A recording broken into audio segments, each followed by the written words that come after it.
Magandang buhay mga bata! Tara, samahan ninyo akong matuto kasama si Teacher Aika, your online teacher. Please don't forget to subscribe, like, share, and hit the notification bell for more videos. Thank you!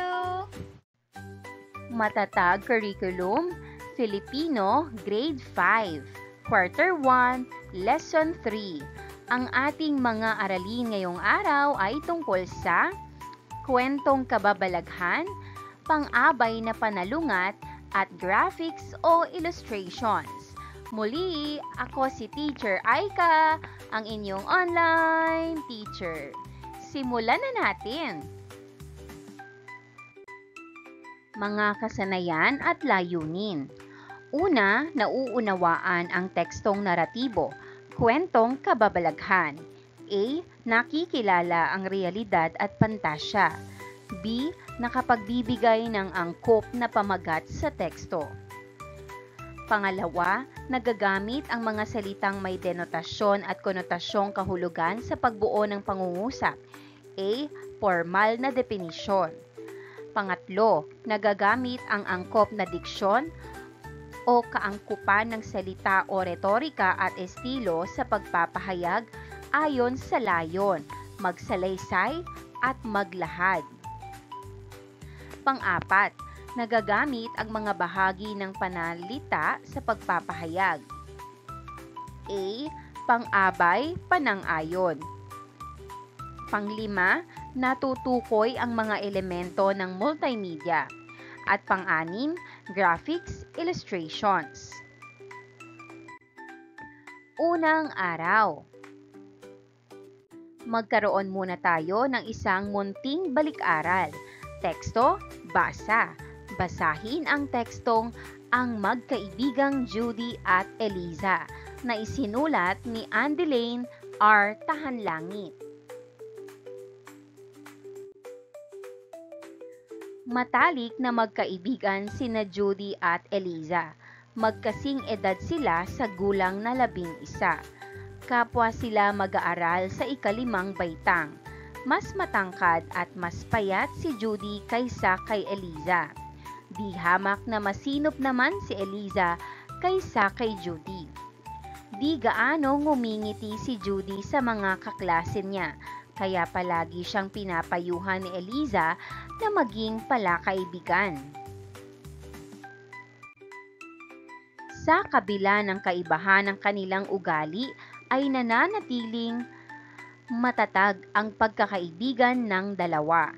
Lagi silang handang dumamay sa isa't isa sa anumang problemang dumarating. Magkasing tapang nilang hinaharap ang anumang sitwasyon. Naniniwala silang dalawa na mas masaya ang buhay kung may kaibigang tunay. Kaya't patuloy ang pananalig nila sa Poong May Kapal na siyang pinakamakapangyarihan sa lahat. Narito ang mga gabay na tanong na ating sasagutin. Mayroon tayong 5 katanungan.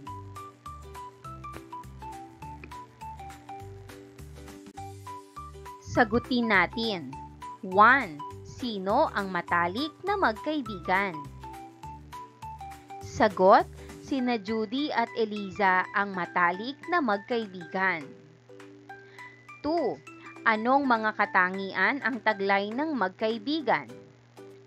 Sagot, sila ay matapang, matatag ang samahan.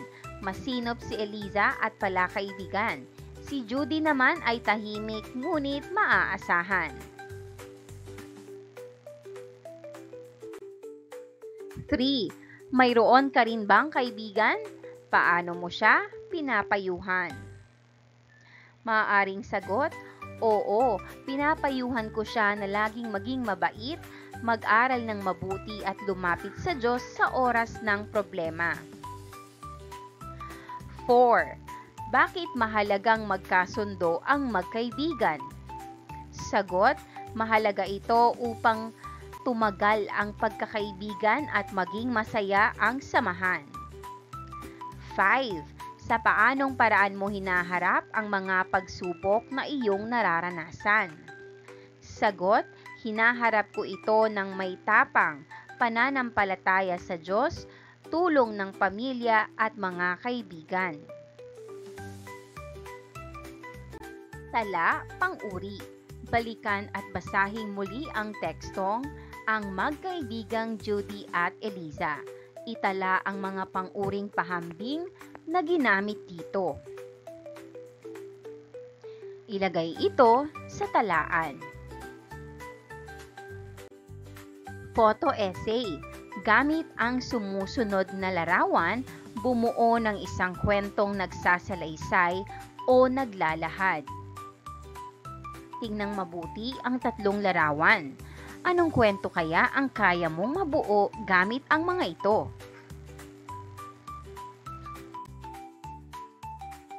Subukan natin.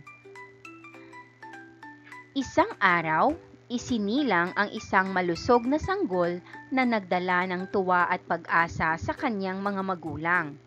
Lubos ang pasasalamat ng ina at ama sa biyayang natanggap nila. Sa bawat ngiti ng sanggol, dama nila ang tunay na kahulugan ng pagmamahalan at pag-aaruga. Habang lumilipas ang panahon, lumago ang kanilang pamilya. Nagkaroon sila ng 3 masisiglang anak. Sama-samang naglalaro, nagtutulungan at nagmamahalan ang buong mag-anak. Ang kanilang kwento ay patunay na nagsisimula sa pagmamahalan ng mag-asawa ang pagbubuo ng isang masayang tahanan, kung saan may respeto, pagkakaunawaan at walang sawang pag-aaruga.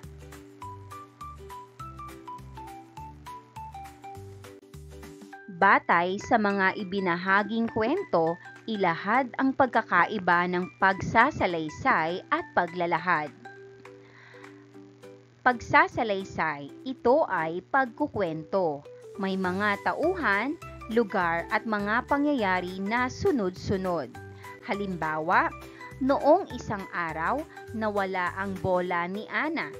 Hinanap niya ito sa ilalim ng kama, sa likod ng pinto, at sa wakas, nakita niya ito sa loob ng aparador. Samantalang ang paglalahad, ito ay pagpapaliwanag. Nagbibigay ito ng kaalaman o impormasyon. Halimbawa, ang bola ay isang laruan na ginagamit sa paglalaro. Maaari itong gamitin sa basketball, volleyball o sa simpleng habulan. Paghawan ng bokabularyo sa nilalaman ng aralin. Talas, salita. Punan ng 8 letra upang mabuo ang kahulugan ng salitang initiman at may salungguhit. Gamitin ito sa makabuluhang pangungusap. 1. Sa isang liblib ng nayon napadpad ang pamilya Ortiz. 2. Nagdasal ng taimtim ang mag-asawa. 3. Isang taong may malalaking pakpak, mahahaba ang mga kuko, may matutulis na pangil at pulang-pula ang 2 mata ang siyang lumilikha ng ingay tuwing gabi. 4. Labis na takot ang namayani sa dibdib ng mag-asawang Karyo at Celia. 5. Matapos magpasalamat kay Aling Mameng ay nagmamadali silang umuwi at maghanda para sa pagsalakay muli ng nasabing nilalang. Narito ang susi sa pagwawasto. 1. Tago. 2. Tapat. 3. Gumagawa. 4. Nangibabaw. At 5. Paglusob. Ikalawang araw, kaugnay na paksa bilang 1. Akdang naratibo, kuwentong kababalaghan. Tekstong naratibo. Ang tekstong naratibo ay pagsasalaysay o pagkukwento ng mga pangyayari sa isang tao o mga tauhan. Nangyari sa isang lugar at panahon o sa isang tagpuan ng may maayos na pagkakasunod-sunod mula simula hanggang katapusan. Pangunahing layunin ng ganitong uri ng teksto ang makapagsalaysay ng mga pangyayaring nakapagbibigay aliw o nakapagpapanatili ng interes. Gayon din naman, ang naratibo ay nakapagtuturo ng kabutihang asal, mahahalagang aral at mga pagpapahalagang pangkatauhan tulad ng kahalagahan ng pagiging mabuti at tapat, na ang kasamaan ay hindi nagtatagumpay laban sa kabutihan. Ang kasipagan at pagtiyatiyaga ay nagdudulot ng tagumpay at iba pa.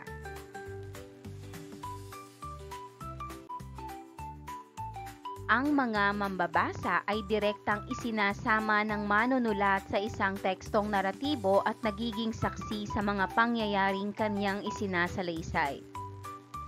May iba't ibang uri ng naratibo tulad ng maikling kwento, nobela, kwentong bayan, mitolohiya, alamat, tulang pasalaysay tulad ng epiko, dula, mga kwento ng kababalaghan, anekdota, parabola, science fiction at iba pa.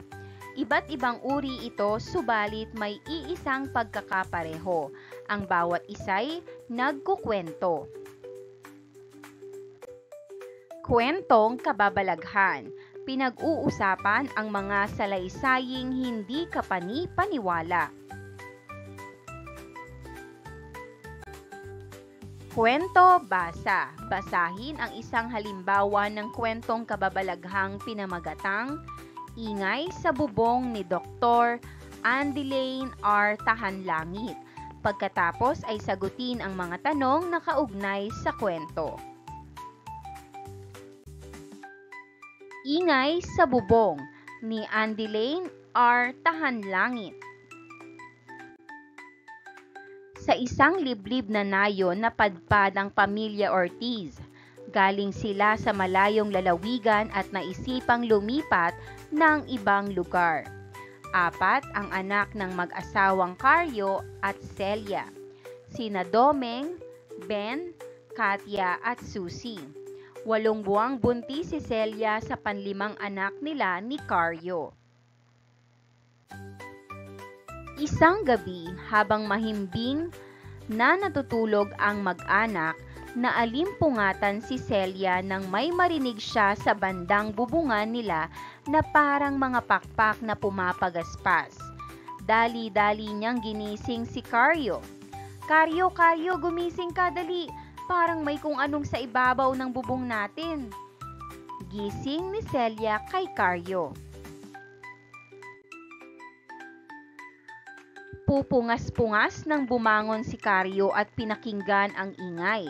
Takot na takot ang mag-asawa at hindi na muna ginising ang mga anak na mahimbing ang pagkakatulog. Nagsindi ng kandila si Celia sa altar at nagdasal silang mag-asawa ng taimtim at napagdesisyonang huwag lumabas ng bahay. Unti-unti namang humina ang ingay hanggang sa tumahimik ng muli ang paligid. Hindi na nakatulog muli ang mag-asawa hanggang mag-umaga. Kinabukasan ay nagtanong sa mga kapitbahay ang mag-asawa kung mayroon din ba silang narinig na ingay kagabi. Naku, bago kasi kayo rito sa lugar namin kaya hindi nyo alam ang usap-usapan dito. Sagot ng napagtanungan nilang si Aling Mameng. Ano po bang mayroon dito sa lugar nyo? Natatakot po ako.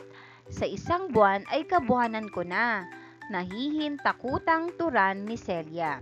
Ayon sa ilang mga nakakita, isang taong may malalaking pakpak, mahahaba ang mga kuko, may matutulis na pangil, at pulang-pula ang 2 mata ang siyang lumilikha ng ingay tuwing gabi. At ang pinupuntirya ay ang mga bago dito sa lugar, lalo't higit ang mga buntis. Kwento ni Aling Mameng. Labis na takot ang namayani sa dibdib ng mag-asawang Karyo at Celia. Matapos magpasalamat kay Aling Mameng ay nagmamadali silang umuwi at naghanda para sa pagsalakay muli ng nasabing nilalang.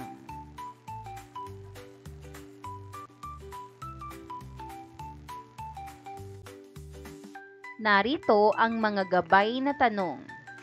Mayroon tayong 5 katanungan na dapat sagutin ng mga mag-aaral tungkol sa kwentong binasa.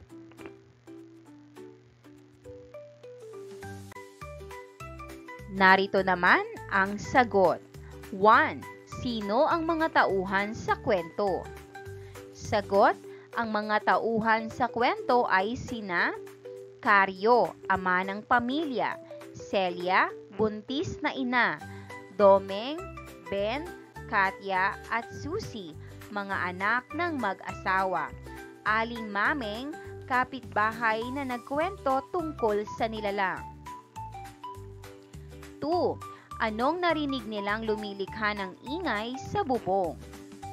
Sagot, narinig nila ang pagaspas ng mga pakpak sa bubong na ayon sa mga sabi-sabi ay nilikha ng isang nilalang na may malalaking pakpak, mahahabang kuko, matutulis na pangil at pulang mata.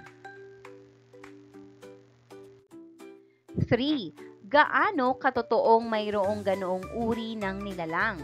Patunayan. Sagot, ang nilalang na inilarawan ay tila bahagi ng alamat o kwentong bayan, tulad ng mga nilalang sa mitolohiya o paniniwalang pamahiin. Walang siyentipikong patunay sa pag-iral nito, ngunit sa mga liblib na lugar, karaniwan ang ganitong mga paniniwala bilang babala o paalala sa mga bagong dating, lalo na sa mga buntis, na mag-ingat.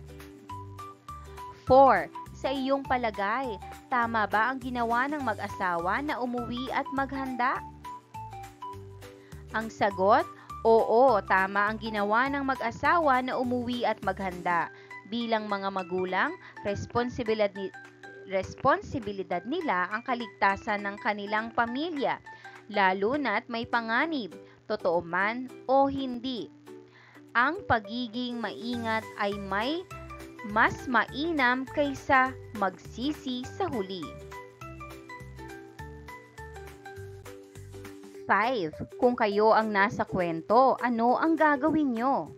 Sagot, kung ako ang nasa kwento, magiging alerto rin ako at maghahanap ng higit pang impormasyon mula sa iba pang mga residente. Maghahanda ako, ngunit hindi rin ako basta maniniwala agad. Magsisiyasat muna ako kung may ebidensya talaga sa sinasabing nilalang. Mahalaga ang pananalig sa Diyos at ang pakikipagkapwa-tao upang mas maging ligtas ang pamumuhay sa bagong lugar. Pinatnubayang pagsasanay. A. Bigay pamagat. Basahin ang isang kwentong kababalaghan ni Dr. Andeline R. Tahanlangit. Bigyan ito ng angkop na pamagat. Noong unang panahon sa baryo Maligalig ay may isang babaeng dayo na lubhang kinatatakutan ng mamamayan doon. Mula kasi nang dumating ang nasabing babae ay sunod-sunod nang nawawala ang mga bata sa kanilang lugar. Siya ay si Melba. Mahaba ang kanyang buhok na halos sumayad na sa lupa. Lagi siyang nakasuot ng itim na damit at mahabang palda na umaabot hanggang sakong. Lagi itong nakayuko kapag nakakasalubong ng sino man sa daan. Isang hapon, habang naghihintay si Aling Nena sa paglabas sa paaralan ng kanyang anak na si Nonoy, ay may narinig siyang komosyon sa hindi kalayuan. "Ang anak ko! Ibalik mo ang anak ko!" ang palahaw ni Aling Berta. Nagmamadaling lumapit si Aling Nena upang malaman kung ano ang nangyari sa anak ng kanyang kumaring Berta. "Anong nangyari, Maring Berta? Anong nangyari sa inaanak kong si Betty?" agad na tanong ni Aling Nena. Kitang-kita ko si Melba, kinaladkad niya at sinakay sa puting sasakyan si Betty ko. Hinabol ko sila pero hindi ko na sila naabutan. Ang anak ko, ang kaawawa kong anak. Ang humahagulgol na sagot ni Aling Berta. Walang masabi si Aling Nena para maibsan ang sakit na nararamdaman ng kanyang kumari sa mga sandaling iyon. Tanging mahigpit na yakap lamang sa kanyang kumari ang kanyang nagawa. Mula noon ay hindi na nagpakita sa kanilang lugar si Melba. Lumipas ang 2 araw ay may balitang natanggap ang mamamayan ng baryo. Maligalig na may mga bangkay na natagpuan sa may tabi ng ilog. Nagpunta ang magkumaring Berta at Nena sa sinasabing lugar. Betty ko, anak ko! Agad na pumalahaw ng iyak si Aling Berta nang makilala niyang anak niya ang isa sa mga bangkay na naroon. Lubhang kalunos-lunos ang sinapit ng mga biktima. Lahat sila ay wakwak ang tiyan at wala ng mga lamang loob. Halos masiraan ng bait si Aling Berta sa nangyari sa kanyang anak na si Betty. Nakalulunos pakinggan ang mga palahaw na pagdadalamhati ng magulang ng mga batang biktima. Nakipag-ugnayan ang lokal na pamahalaan sa kapulisan at sa media upang mabigyang babala ang lahat sa nangyari sa kanilang lugar. Mula noon ay mas naging maingat na ang magulang sa kanilang mga anak. Maging ang kanilang lokal na pamahalaan ay pinaigting ang seguridad sa bawat mamamayan. Naniniwala silang hindi na mauulit ang ganitong pangyayari basta't laging handa. Narito naman ang mga gabay na tanong na dapat sagutin ng mga bata tungkol sa tekstong binasa. Sagutan natin.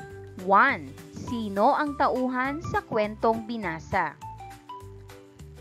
Sagot, Melba, ang babaeng dayo na pinaniniwalaang may kinalaman sa pagkawala ng mga bata. Aling Berta, ina ni Betty na biktima. Betty, batang biktima na kinuha ni Melba. Aling Nena, kumare ni Aling Berta. Mga mamamayan ng baryo Maligalig, lokal na pamahalaan at kapulisan. 2. Anong suliranin ang namayani sa kwento?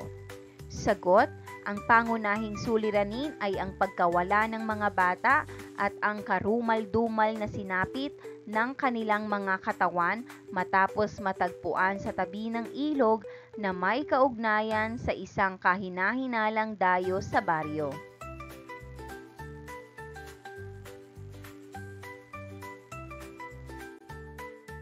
Three. Paano sinolusyonan ang nasabing suliranin?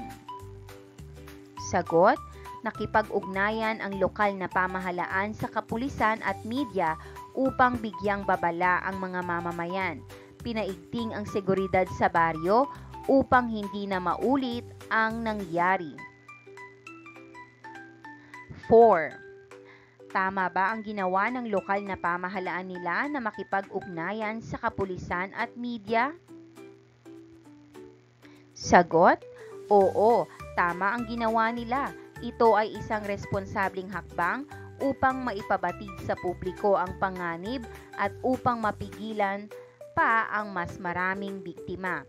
Sa pamamagitan ng tulong ng media at kapulisan, mas napalawak ang pagbabantay at pagkilos laban sa masasamang elemento. 5. Kung ikaw ang tauhan sa kwento, ano ang gagawin mo? Sagot, kung ako ang tauhan sa kwento, magiging mapagmatsyag ako sa paligid, lalo na sa mga kahina-hinalang tao. Agad kong iuulat sa otoridad ang anumang kahina-hinalang kilos. Magsasagawa rin ako ng mas maingat na pag-aalaga sa mga anak o batang malapit sa akin upang maiwasan ang ganitong trahedya. Ano naman ang maaaring pamagat ng kwento? Narito ang mga maaaring sagot. Ang angkop na pamagat para sa mga kwentong binasa ay ang kababalaghan sa Baryo Maligalig. Iba pang maaaring pamagat, si Melba ang babaeng itim, ang mga nawawalang bata, at itim na anino sa dilim. Ano ang multimedia? Multimedia ay simpleng maramihang anyo ng media na pinagsama-sama. Ano ang mga elemento ng multimedia presentation? 1. Text. 2. Graphics. 3. Larawan. 4. Tunog. 5. Animation. 6. Video. 7. Interactivities. Isa-isahin natin. Mga elemento ng multimedia. Text. Ito ang mga salitang ginagamit upang magbigay ng impormasyon, paliwanag o gabay sa presentasyon. Mahalaga ito sa pagpapahayag ng pangunahing mensahe. Graphics. Tumutukoy sa mga visual tulad ng charts, graphs at illustrations na nagpapalinaw sa nilalaman ng presentasyon. Larawan o images. Tumutukoy sa mga visual tulad ng charts, graphs at illustrations na nagpapalinaw sa nilalaman ng presentasyon. Tunog o audio. Kabilang dito ang musika, boses, voice-over, o sound effects na nagpapalalim sa damdamin o epekto ng presentasyon. Animation.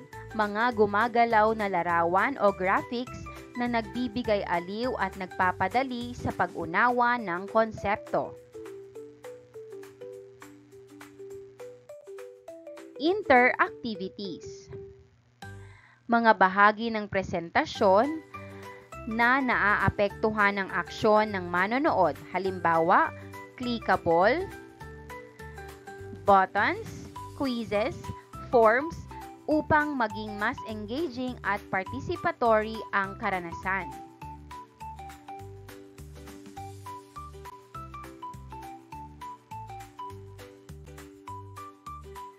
Ang multimedia presentation ay isang stand-alone na presentasyon na kinabibilangan ng impormasyong ipinakita sa mga slide, video o digital na representasyon at may kasamang tunog na maaaring isang salaysay, musika o sound effect.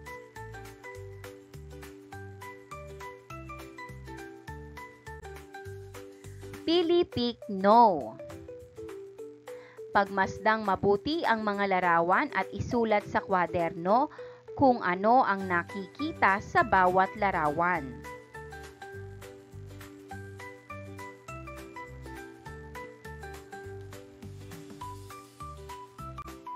Narito ang susi sa pagwawasto. 1. Vase o dalawang muka. 2. Puno o leon. 3. Sirena o salitang love. 4. Batang babae o matandang babae. At 5. Sanggol, puno o mag-asawa. Paglalapat at pag-uugnay. A. Pangkatang gawain. Hatiin ang klase sa dalawang pangkat. Iskit mo, show mo. Bawat pangkat ay bubuo ng skit na sumasailalim sa paniniwala ng mga Pilipino batay sa sumusunod na mga sitwasyon. Unang pangkat, namatayan ka ng mahal sa buhay. Ikalawang pangkat, lumipat ang iyong pamilya sa bago ninyong bahay. Narito naman ang pamantayan sa pagmamarka ng skit. Teamwork o partisipasyon, angkop na diksyon sa pagpapahayag at pagkakatugma sa tema. 10 puntos ang napakahusay, 5 puntos naman ang katamtaman.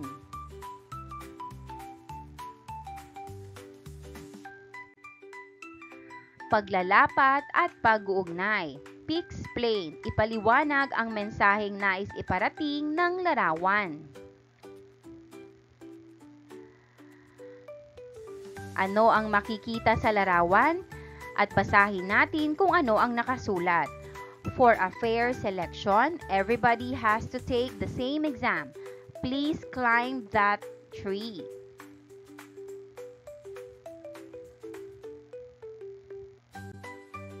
Narito ang maaaring ipakahulugan natin.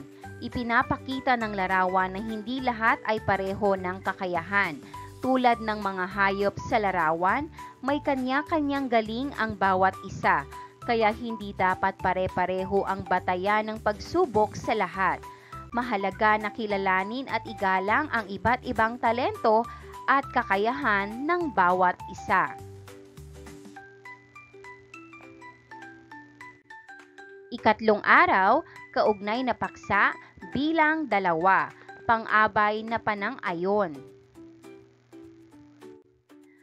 Ano nga ba ang salitang pang-abay? Ito ay bahagi ng pananalitang nagbibigay turing sa pandiwa, pang-uri o kapwa pang-abay. Ang pang-abay at pang-uri ay kapwa mga salitang naglalarawan. Ang pang-uri ay naglalarawan ng mga pangalan at panghalip, samantalang pang-abay ay naglalarawan hindi lamang ng mga pandiwa, gayon din sa mga pang-uri at kapwa nito pang-abay.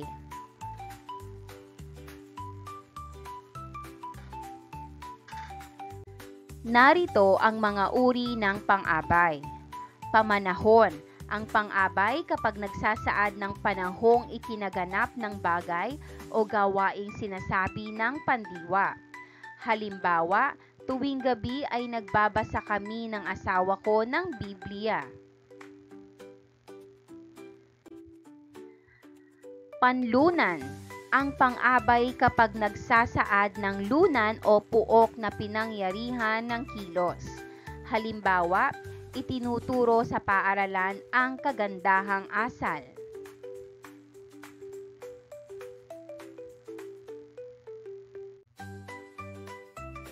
Pamaraan. Ang pang-abay kapag nagsasaad ng paraan ng pagkakaganap ng kilos. Halimbawa, malinaw magsalita ang aming guro.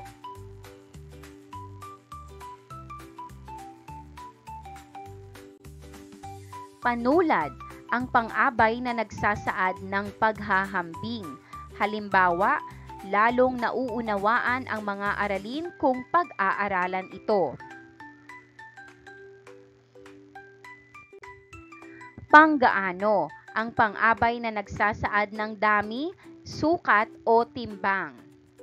Halimbawa, hustong sumunod tayo sa mga panuntunan ng paaralan. Pang-agam. Ang pang-abay kapag nagsasaad ng pag-aalinlangan o di katiyakan. Tinatawag din itong pang-abay panubali. Halimbawa, siguro'y magbabago na siya. Panang-ayon ay pang-abay na nagsasaad ng pagpapahayag o pagsang-ayon. Halimbawa, totoong mahirap mag-aral.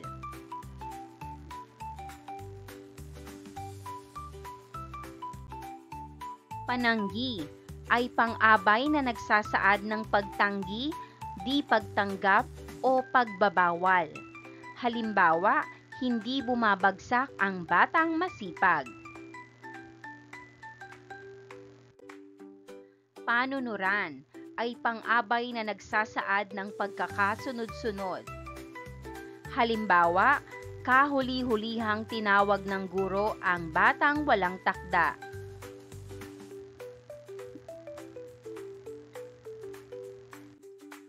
Pamitagan ay pang-abay na nagpapahayag ng paggalang. Halimbawa, opo, tapos na po ang gawain ko.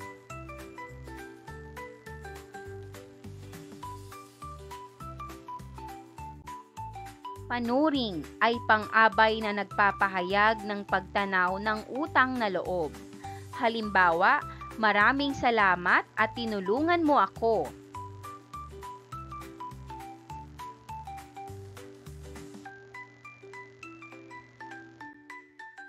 Pang-abay na panang-ayon.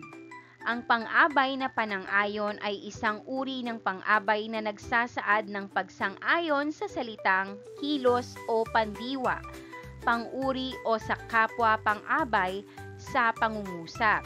Ginagamit ito upang sumang-ayon o tanggapin ang sinasabi ng kausap. Ito ay ginagamitan ng mga panandang, oo, opo, tunay, sadya, talaga, syempre, sige, tiyak, walang duda at sigurado. Narito ang mga halimbawa ng pang-abay na panang-ayon sa pangungusap. 1. Siguradong galit na naman si nanay dahil ginabi ako sa pag-uwi. 2. Sa paghina ng ekonomiya ay tiyak na maraming mawawalan ng trabaho. 3. Tunay na mahusay umawit si Celia. 4. Oo, magaling na doktor ang kaibigan ko. 5. Talagang mapaparami ka ng kain kapag sinigang ang ulam. Ang mga pang-abay na panang-ayon sa pangungusap ay siguradong, tiyak, tunay, oo, talagang.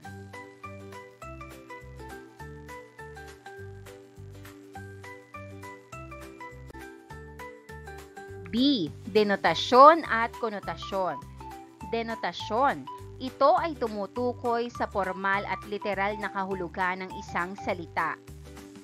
Ito ang pangunahing kahulugan na matatagpuan sa diksyonaryo. Ito ay ang paglalarawan o pagsasaad ng isang bagay ng direkta at walang ibang kahulugan o implikasyon. Ito ay masistemang pagtukoy ng isang salita sa kanyang orihinal na kahulugan.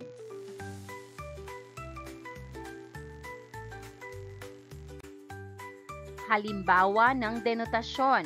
Ang salitang rosas ay tumutukoy sa isang uri ng halaman na may mga bulaklak na kulay pula o iba pang kulay.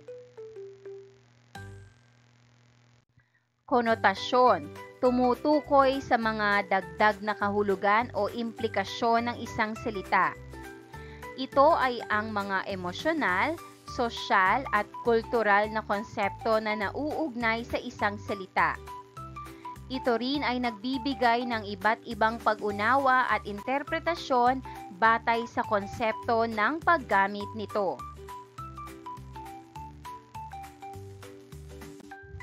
Halimbawa ng konotasyon. Ang salitang rosas ay maaaring magdulot ng konotasyon ng pag-ibig, romantikong relasyon at pagmamahal. Halimbawa ng denotasyon at konotasyon. Salitang araw. Denotasyon, isang bituing pinalilibutan ng mga planeta na nagbibigay ilaw sa mundo. Konotasyon, liwanag o positibong pag-asa.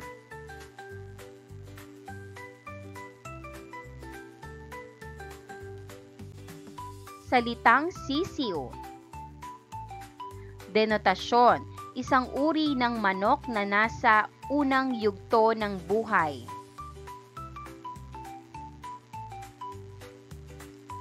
Konotasyon, pagiging mahina, madali at kabataan.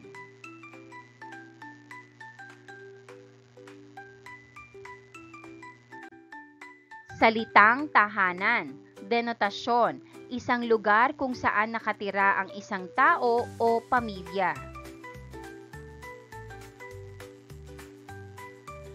Konotasyon, punong-puno ng pagmamahal, kaligtasan at pagkakaisa.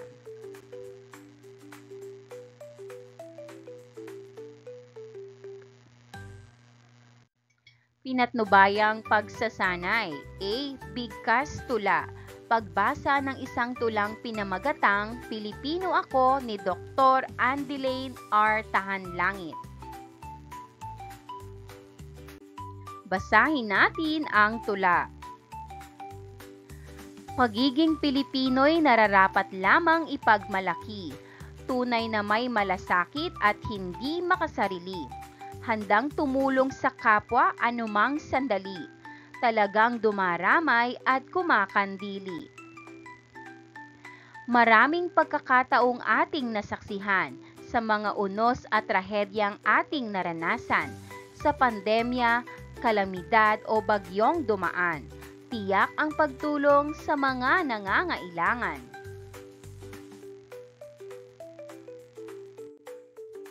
Sadyang bahagi na ng ating kultura ang pagdadamayan sa bawat isa. Walang dudang sasaklolo kapag nagkaaberya, kahit nga kung minsay sila'y itong kinakapos na. Ganyan ang mga Pilipino, hindi mapag-imbot. Sa tahanay nag-uumapaw ang pagmamahalang lubos. Kaya naman kitang-kita sa bawat salita at kilos at ang sentro ng ating buhay ay ang Panginoong Diyos. Narito ang mga gabay na mga tanong tungkol sa tula na ating binasa. Sagutin sa inyong kwaderno.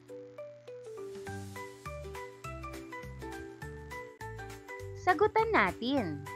1. Anong katangian ng mga Pilipino ang nabanggit sa tula? Sagot, pagiging matulungin, pagkakaroon ng malasakit sa kapwa, pagiging makadiyos, pagiging mapagkandili o maalaga, pagiging mapagmalasakit kahit sa sariling kapinsalaan, pagiging mapagmahal sa pamilya at kapwa. 2. Mula sa tula, paano ipinamamalas ang katangiang ito ng mga Pilipino? Sagot, ipinapakita ang pagdamay sa oras ng sakuna gaya ng bagyo, pandemya at iba pang trahedya. Tumulong ang mga Pilipino kahit sila mismo ay nahihirapan. Ang malasakit ay nakikita sa salita at kilos, pati na rin sa pananampalataya sa Diyos bilang sentro ng buhay. 3. Dapat nga bang ipagmalaki ang pagiging Pilipino? Patunayan. Sagot, oo, dapat ipagmalaki ang pagiging Pilipino dahil likas sa atin ang kabutihang loob, matibay na pananampalataya at kakayahang magkaisa. Sa panahon ng pagsubok, hindi lahat ng lahi ay may ganoong katatagan at malasakit sa kapwa. 4. Bilang isang mag-aaral, paano mo ipinakikita ang magagandang katangian bilang isang Pilipino? Sagot, tinutulungan ko ang aking mga kaklase sa pag-aaral. Nirerespeto ko ang aking mga guro at magulang. Nakikilahok ako sa mga aktibidad sa paaralan na nagpapakita ng bayanihan. Nagdarasal ako at nagtitiwala sa Diyos sa lahat ng bagay. 5. Gaano kahalaga na maging sentro ng ating buhay ang ating Panginoong Diyos? Sagot, napakahalaga sapagkat sa Kanya tayo humuhugot ng lakas, pag-asa at gabay. Kapag ang Diyos ang sentro ng buhay, natututo tayong magmahal, magpatawad at tumulong sa kapwa ng bukal sa loob. B. Hanay pang-abay. Ihanay ang mga pang-abay na panang-ayon na ginamit sa tula.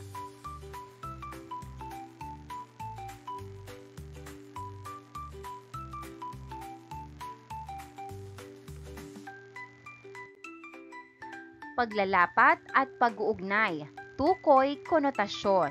Isulat sapat lang ang letra sa hanay B na may katumbas na konotasyong kahulugan ng mga salita na nasa hanay A. 1. Kalapati. Sagot, C. Kapayapaan. 2. Pusang itim. Sagot, D. Kamalasan. 3. Ahas. Sagot, A. Mang-aagaw, taksil. 4. buwaya. E. Katiwalian. 5. Bahaghari. Sagot B. Pag-asa. B. Tala, pang-abay. Magtala ng 5 pangungusap na ginagamitan ng pang-abay na panang-ayon. Narito ang halimbawang sagot. 1. Opo, tutulong po kami sa paglilinis ng paaralan bukas. 2. Tunay nga, napakabait ng bagong guro namin sa Filipino. 3. Siyempre, susuportahan ko ang kampanya para sa kalikasan. Oo, handa akong makiisa sa proyektong ito. 5. Kahanga-hanga ang ipinakitang pagtutulungan ng mga mag-aaral. Ika-4 na araw. Pabaong pagkatuto. A. Tula, review. Basahin muli ang tulang pinamagatang Pilipino Ako ni Dr. Andelaine R. Tahanlangit. Bumuo ng tekstong naratibo na may layong naglalahad o nagsasalaysay na binubuo ng 10 hanggang 20 pangungusap na ginagamitan ng mga pang-abay na panang-ayon. A. Paghangvengin. Ipabasa muli ang kwentong kababalaghang pinamagatang Ingay sa Bubong at ang kwentong kababalaghang Binigyan ng Pamagat ng mga mag-aaral. Ihambing ang 2 kwento gamit ang Venn diagram. Isulat ang pagkakatulad at pagkakaiba ng 2 kwento. B. Katalangian. Magtala ng mga katangiang taglay ng isang kwentong kababalaghan.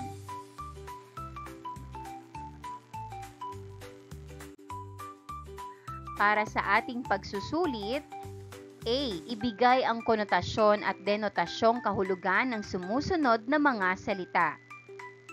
1. Bola. 2. Kawayan. 3. Gintong kutsara. 4. Itim. At 5. Nagpantay ang paa.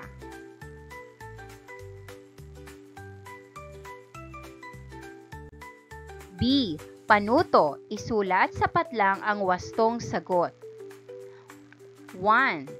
Pagsasalaysay o pagkukwento ng mga pangyayari sa isang tao o mga tauhan, nangyari sa isang lugar at panahon o sa isang tagpuan ng may maayos na pagkakasunod-sunod mula simula hanggang katapusan. A. Informatibo. B. Naratibo. C. Persuasive. 2. Bahagi ng pananalitang nagbibigay turing sa pandiwa, pang-uri o kapwa nito. A. Pang-abay. B. Panghalip. C. Pangalan. 3. Isang uri ng pang-abay na nagsasaad ng pagsang-ayon sa pandiwa, pang-uri o sa kapwa pang-abay sa pangungusap. A. Pamanahon. B. Pamaraan. C. Panang-ayon. 4. Tumutukoy sa formal at literal na kahulugan ng isang salita. A. Denotasyon. B. Konotasyon. C. Multimedia. 5. Tumutukoy sa mga dagdag na kahulugan o implikasyon ng isang salita. A. Denotasyon. B. Konotasyon. C. Multimedia.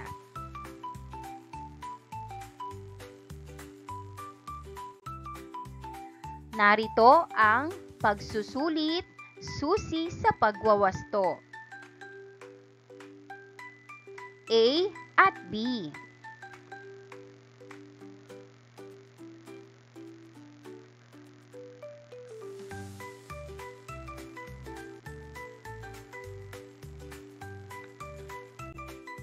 Maraming salamat sa panonood. Huwag kalimutang i-like at mag-subscribe para sa higit pang educational content. I-click ang bell icon para ma-update ka sa ating mga bagong video. Salamat!